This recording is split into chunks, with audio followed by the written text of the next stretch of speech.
이방인 증후군이란 이 세상에 나 혼자 남겨진 것 같은 기분이 드는, 나는 이 세상에 속하지 않는 이방인이 된 것 같아 라고 느끼면서 살아가는 이런 상태라고 보시면 될 것 같아요. 이 이방인 증후군의 위험성에 대해서 어떤 위험성이 있는지도 오늘 얘기를 해보려고 합니다. 그래서 제가 지금부터 하는 얘기를 들으시면서 얼마나 내가 이런 느낌을 많이 느끼고 있어 왔는지, 많이 받아왔는지 한번 떠올리시는 것도 좋을 것 같아요. 특히 이제 요즘같이 디지털 시대에 굉장히 많은 분들이 사람들과 관계 맺는 것에 있어서 어색해 하시고, 인간관계 폭이 좁아지고, 집에서도 얼마든지 핸드폰으로 사람들하고 연락할 수 있다 보니까 이 면대면으로 관계를 맺는 것들은 많이 축소가 되고 있는 이런 상황이고, 또 이제 코로나가 있었잖아요. 그래서 그 코로나 때문에 강제로 치과 생활을 하면서 이제 많은 분들이 사회적인 단절감 속에서, 다른 사람들과의 단절감 속에서 생활하는 게 굉장히 많이 익숙해지신 그런 변화가 있기도 했지만, 그 외에도 우리가 사실 살아가면서 굉장히 많은 집단 생활을 한단 말이에요. 근데 그 안에서 언제나 편안하게 쉽게 섞여 들어가기는 사실 어려워요.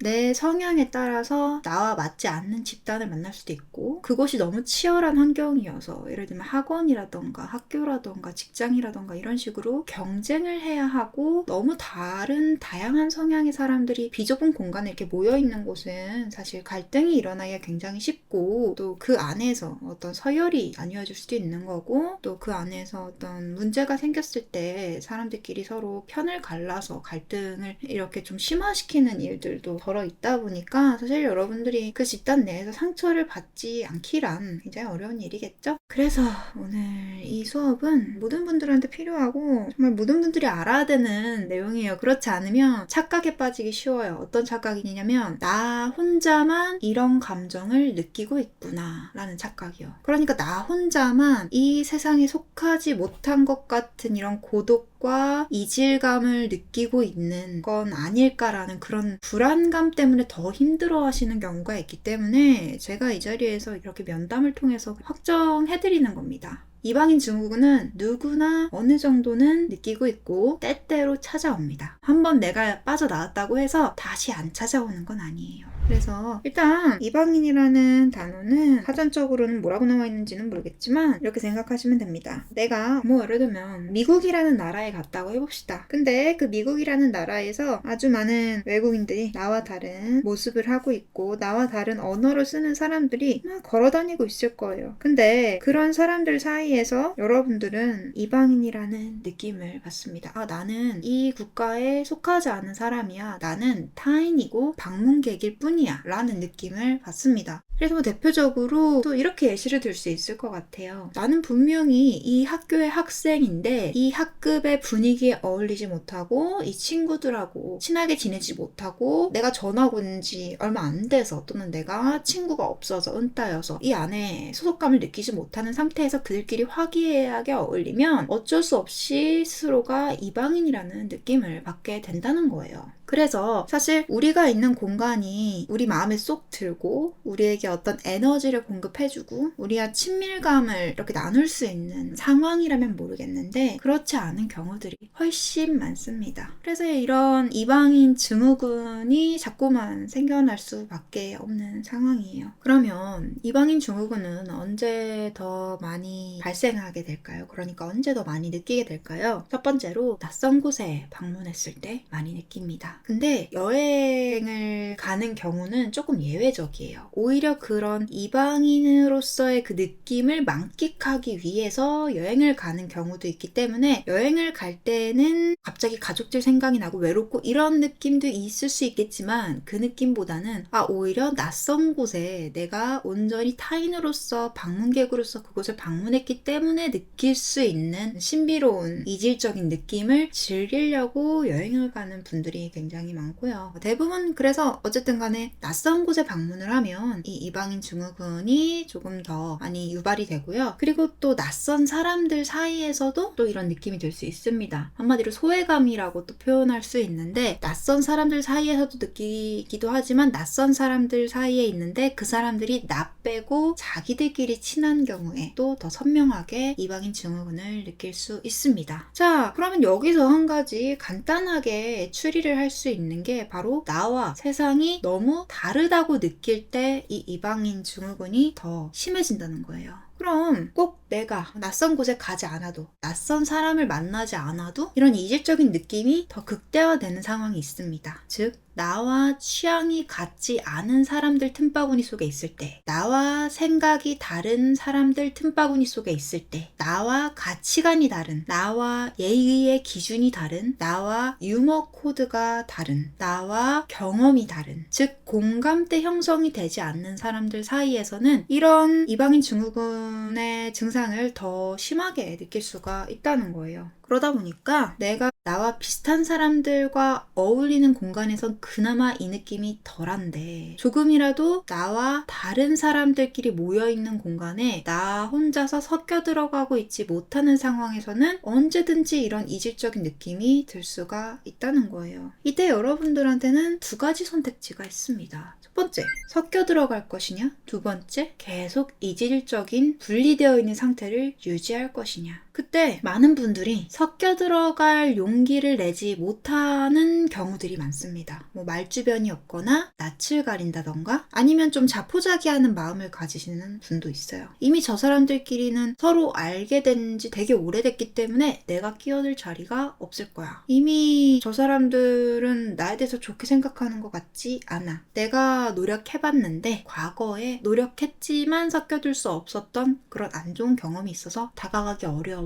이런 여러 가지 이유로 이 첫 번째로 이질감이 들었을 때, 이방인이 되었다는 느낌이 들었을 때 그 느낌을 유대감으로 바꿔나가는 게 아니라 그대로 방치함으로써 스스로 마음의 벽을 세우고 다가가지 않고, 이 인간의 또 습성이 있어요. 자기 편과 남의 편을 나눠서 자기 편들끼리 똘똘 뭉치는 습성이 있고, 또 경쟁하고 겨루는 습성이 있고, 또 타인에게 인정과 사랑을 받고자 하는 욕구 때문에 그 인정과 사랑을 독차지하기 위해서 눈치 게임을 하는 게 있습니다. 그것 때문에 초반에 섞여 들어갈 타이밍을 놓치면 굉장히 애매해져요. 그리고 이런 두 가지 선택지 앞에서 내가 이 분위기 안에서 섞여 들어갈 것인가, 아니면 여전히 이방인으로서 이질적인 이 상태를 유지할 것인가, 이 선택지 안에서 자발적으로 이방인이 되고 싶을 때도 있습니다. 저 사람들이랑 별로 친구하고 싶지 않아. 나는 이 회사에 다니고 싶지 않아.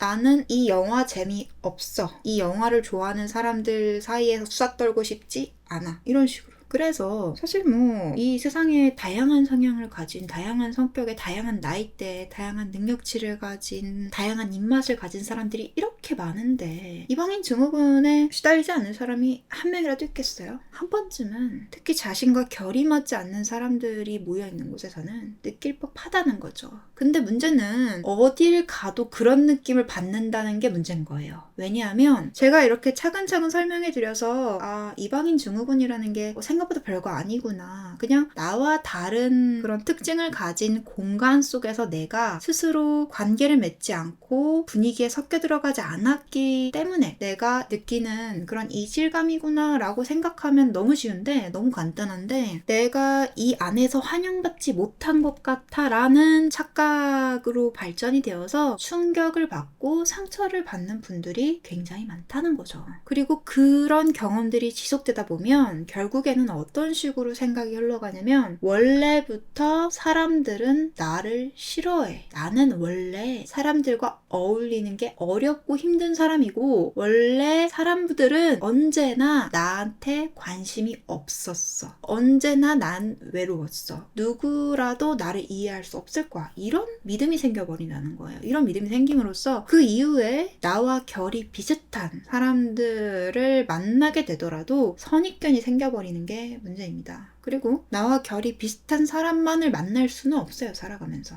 그 안에서 나와 결이 다르더라도, 나와 다른 특징이 있더라도 얼마든지 대화를 나누고 분위기에 녹아들 수가 있거든요. 근데 그럴 기회조차 스스로 박탈시켜버리는 이런 선택을 할 수가 있기 때문에 이 증후군을 방치하면 상당히 위험합니다. 자기가 원래 이 세상 그 어디에도 속할 수 없는, 섞여들 수 없는 사람이라는 그런 잘못된, 그릇된 믿음이 생겨버리기 때문에 이 증후군을 방치해서는 더더욱 안 된다는 얘기를 꼭 해드리고 싶었고요. 그래서 이 이방인 증후군의 위험성에 대해서는 상당히 다양하게 얘기를 해드릴 수 있을 것 같은데, 일단은 사람들 사이에 자기도 모르게 자꾸만 벽을 세우다 보니까 인간관계를 맺는 데 있어서 굉장히 큰 어려움을 느끼게 되고, 그러다 보면 경험이 적어져요. 사람들과 대화를 나눌 경험이 적어지고, 친구를 사귈 경험이 적어지고, 비즈니스 관계를 맺을 때에도 정말 필요한 말 외에 다른 스몰 토크를 하지 않게 되고, 이게 사실 비즈니스 관계에서 대화가 아예 없으면 안 되거든요. 결국에 사람은 감정적인 생물이기 때문에 그 사람이 이 비즈니스 관계에서 나에게 얼마나 적극적으로 협력을 해줄지, 나에게 얼마나 동료로서 본인의 역할에 충실할지는 사실 그 사람이 나에게 가지는 호감과도 상당히 많은 연관이 있어요. 그렇기 때문에 그냥 일적으로만 상대를 대하는 건 상당히 손해보는 일입니다. 그 사람이 나에게 가지는 호감이 그 사람이 나에게 더 협력해줄 수 있는 그런 태도를 끌어올리기 때문에, 중요한 건 다른 사람도 나와 마찬가지로 감정에 의해서 이끌리고 행동하는 사람이라는 걸 인지를 하면, 아, 내가 일만 하는 게 아니라 일하면서 이 사람을 상대로 어느 정도의 관계를, 우호적인 관계를 형성할 필요가 있겠구나, 이런 사실을 여러분들이 살다 보면 알아서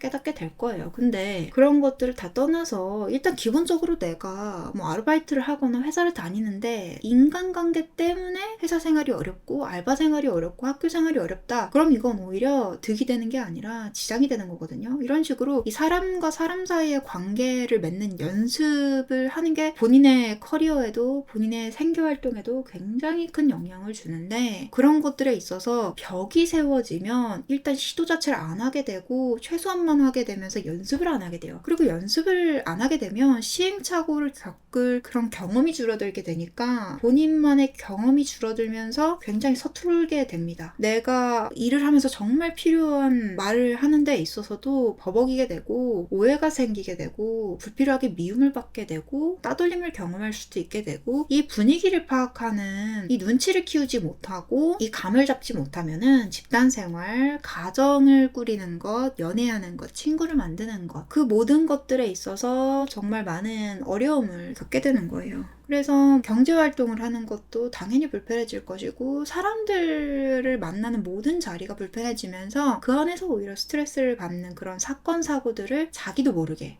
본인이 의도하지 않았어도 사람들끼리 눈치껏 주고받는 시그널인데 그걸 전혀 올바로 캐치하지 못하고 뚝딱거리면서 행동을 하기 때문에 오해를 사는 일들도 많이 있을 수가 있고, 미움을 사는 일들도 많이 있을 수가 있습니다. 굉장히 유감스럽겠죠. 나는 노력한다고 노력했는데 여길 가나 저길 가나 사람들이 날 미워하고 날 피한다면 굉장히 슬프고 속상할 거예요. 그리고 그런 일들이 지속되다 보면 사람들에 대한 원망과 분노가 쌓이고 또 피해의식에 굉장히 많이 빠져 있을 수가 있기 때문에 이런 인생의 악순환이 일어나게 되고, 이 현재 사회가 사람과 사람 사이에서 모든 일들이 일어나고 있기 때문에 여러분들이 돈을 벌어서 여행을 간다 할지라도, 돈을 벌어서 쇼핑을 하고 행복한 여가 시간을 지난다 할지라도 사실 혼자서 모든 걸 하는 거는 한계가 있어요. 혼자서 하는 거는 어느 정도는 재밌지만 그걸 계속 반복하다 보면 정말 심심하고 정말 답답합니다. 왜냐하면 당신 마음속에 있는 어떤 진심과 생각과 에너지는 흘러가고 싶어요. 세상 밖으로, 다른 사람들한테로. 그래서 반응을 보고 싶어 합니다. 아, 내가 이런 얘기를 했을 때 누군가가 공감해줬으면 좋겠다. 공명하고 싶어하는 욕구가 있고요. 그리고 내가 사랑을 표현했을 때 누군가가 기뻐했으면 좋겠다. 또는 그 사랑을 나에게 또 표현해줬으면 좋겠다. 이런 또 아름다운 공명을 바라는 마음도 있고, 또 한편으로는 내가 느끼는 이 속상한 마음을 누군가가 어루만져주고 이해해줬으면 좋겠다. 단 한 톨이라도. 이런 또 마음이 있기 때문에 여러분들 안에 있는 어떤 욕구들은 자꾸만 세상과 교류하고 싶어하고 에너지들도 흘러가고 싶어하는데, 그것들을 혼자 혼자서 복구하고 치유하고 혼자 시간을 보내는 걸로는 언젠가는 불만족스러운 상태에 도달할 수밖에 없다는 거예요. 그걸 이해해야 돼요. 사람들한테 너무 많이 시달린 사람은 혼자 있는 시간이 필요할 수도 있겠지만 그 시간이 지나고 나서 일정 수준만큼 치유되고 회복되면 심심하단 말이죠. 세상과 교류하고 싶고 공감대를 형성하고 싶고 그 분위기에 녹아들어서 연결되고 싶어 한다는 거죠. 에너지를 주거니 받거니 생각을 주거니 받거니 감정을 주거니 받거니 하면서 어떤 관계를 형성해내고 싶어 하는 게 인간의 욕구입니다. 그리고 에너지의 욕구이기도 해요. 그래서 사실 이걸 막을 수는 없습니다. 내가 자꾸만 세상에 뛰쳐나가서 사람들과 소통하고 싶어. 이런 충동을 막을 수는 없어요. 근데 그 과정에서 이방인 증후군이 굉장히 큰 장애물이 된다는 거예요. 세상과 벽을 치게 만들잖아요.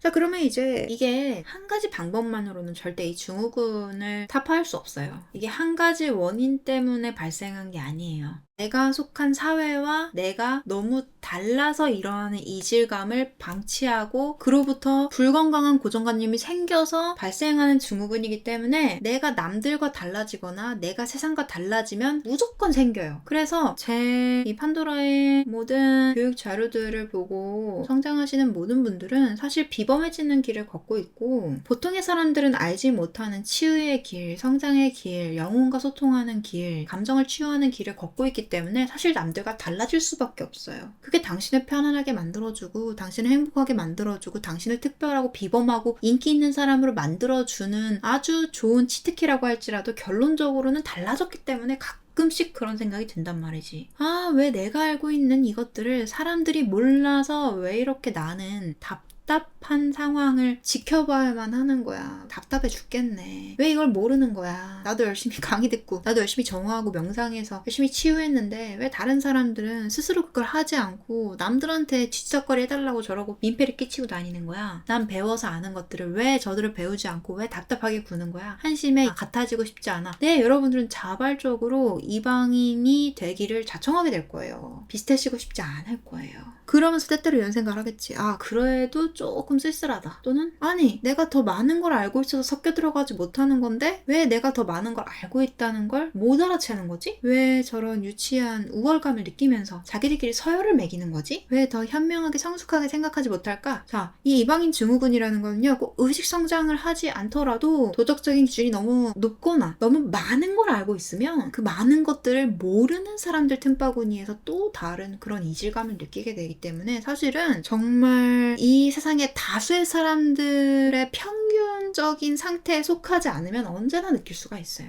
언제나. 그래서 이걸 얼마나 건강하게 받아들이고 이해하고 흡수하고 적응하는지가 사실 가장 중요합니다. 근데 여러분들이 만약에 많은 걸 알고 있어서 성숙해져서 마음이 치유가 돼서 과거에 내가 알던 사람들이 또는 내가 지금 속한 어떤 사회 집단이 이해가 안 돼 라는 상태에 빠졌다고 해봅시다. 이해가 안 될 수는 있어요. 알지 못하니까 이해가 안 되는 거예요. 근데 이해가 안 돼서 외로우면 문제예요. 이해가 안 돼서 답답하고 화나면 문제예요. 당신이 문제라는 게 아니라 그런 감정의 골이 나중에 문제를 일으키게 됩니다. 그래서 다를 수는 있어. 말이 안 통할 수도 있어. 소속감과 유대감과 공감대를 형성하지 못할 수도 있어. 근데 괜찮아. 원래 그런 거고 달라서 그런 거고 그 격차를 줄이려고 노력할 수도 있겠지만 그게 한 번에 안 되는 게 오히려 당연한 거기 때문에 이 안에서 어떻게든 적응을 해나가야 되는 거지. 이 상황에서 충격을 받고 소외감을 느끼고 아, 난 안 되나 봐. 난 무가치한 사람인가 봐. 저 사람들이 날 무시했어. 씩씩 이럴 필요는 사실 없다는 거죠. 그래서 제가 이제 간략하게 처방전을 내려드리도록 하겠습니다. 사실 처방전이 되는 거는 다음 면담, 그라운딩 스킬,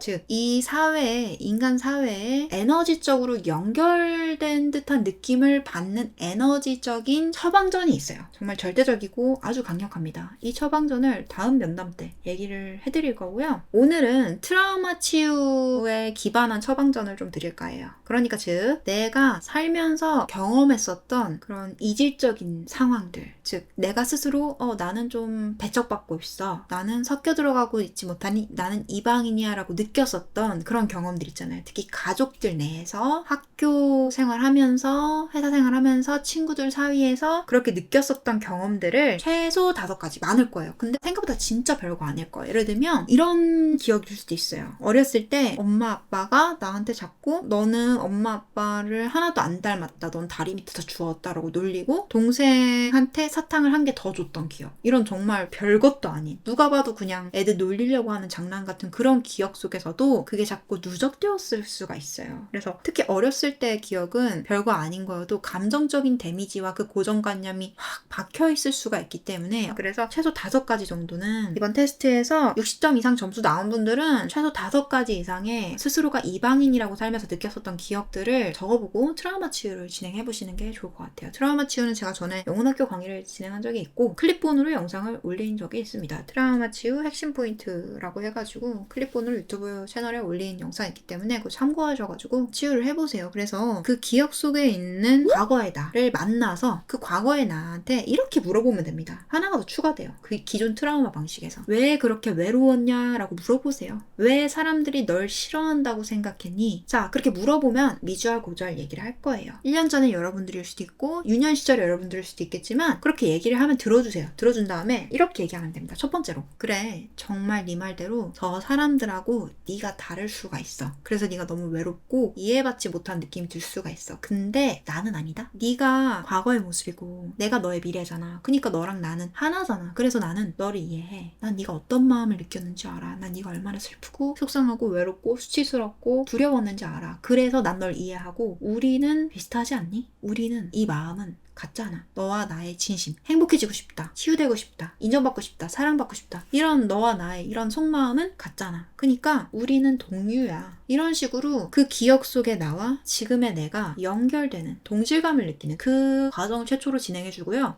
거기서 추가적으로 조금 더 해보실 분들은 이것까지 하시면 좋습니다. 그러면 이제 우리 용기가 생겼잖아. 내가 네 편이잖아. 내가 네 얘기를 들어줄 거고 내가 너 도와줄 거잖아. 이러면서 과거의 나를 막 구슬리면서 이렇게 말하는 거예요. 기억 속에 있는 저 사람들, 기억 속에 있는 이 집단 사람들한테 가서 우리 한번 말 걸어보자. 친구하자고 해보자. 또는 화를 내보자. 또는 사과하라고 따지자. 또는 사과를 받아내고 용서해주고 친구가 돼보자. 가능하시다면. 못하겠다면 안 하셔도 되고. 그런 식으로 해서 이 과거의 기억인 어린 나에게 경험을 심어주는 거예요. 이 이질감을 느꼈었던 상황에서 그 집단 내에 자발적으로 소속될 수 있는, 본인이 용기를 내서 말을 걸어서 움직여서 이질감을 느꼈던 상황에서 집단에 소속될 수 있는 상황으로 바꾸는 그런 경험을 한번 시켜주는 거예요. 그러면 거기서 자신감이 붙어요. 아, 하면 되는구나. 그 자신감이 붙습니다. 그런 식으로 가짜 기억을 덧붙여서 심어주면 되게 재밌는 게요. 가짜 기억이든 진짜 기억이든 치유되어서 만들어진 자존감과 한번 해봤기 때문에 생긴 자신감은 나와 있습니다.